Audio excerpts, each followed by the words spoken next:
have to be honest, whenever I hear the phrase inner peace, part of me just, tunes out.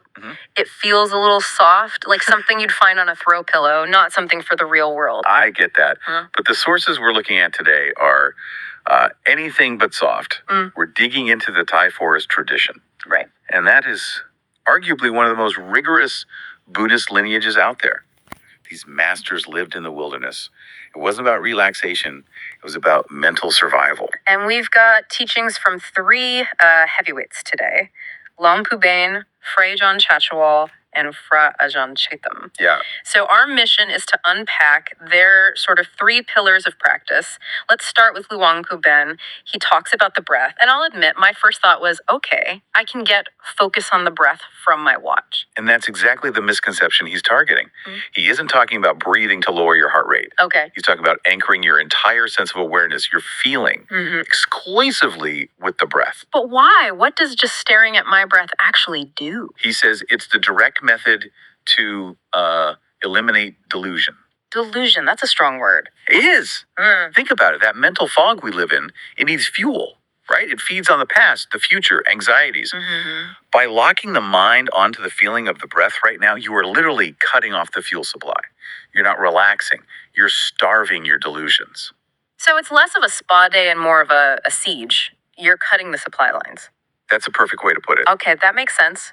But then I have to get up and deal with people, and this is where religion usually hands you a huge list of rules. Which is where people get exhausted and fail. And that's where Phra Ajahn Chachawal comes in with this fascinating shortcut for sila, or moral conduct. A shortcut to morality. That sounds a bit like cheating. It does, doesn't it?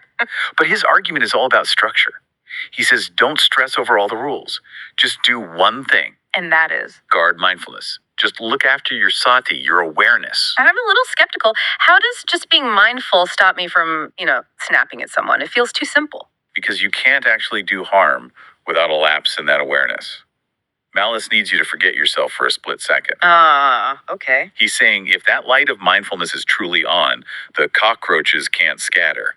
Your moral conduct stays clean naturally. Not because you're forcing it, but just because you're awake. So the behavior is just a symptom. If the mind is guarded, the behavior sorts itself out. I like that. Yeah. The delusion is cut. We're navigating the world.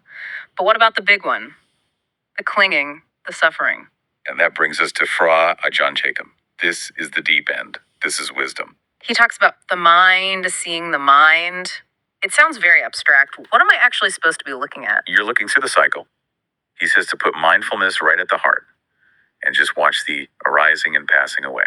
So not the story of my thoughts, but the mechanics of them. Exactly. You're not getting lost in I'm angry because of X. You're just watching the anger itself appear, stay for a bit, and then vanish. But how does watching it help me let go? I can watch my anxiety come and go all day and still feel anxious. Because eventually the mind has an aha moment. It sees that everything, joy, pain, all of it, is just a temporary blip that disappears on its own. So there's nothing solid to hold on to. Nothing. And when the mind truly sees that, it stops grasping. It's not a decision to let go. It's a reflex. Like dropping a hot coal. You don't have to try to drop it. You just do. That's a huge distinction. We're always trying to force ourselves to let go.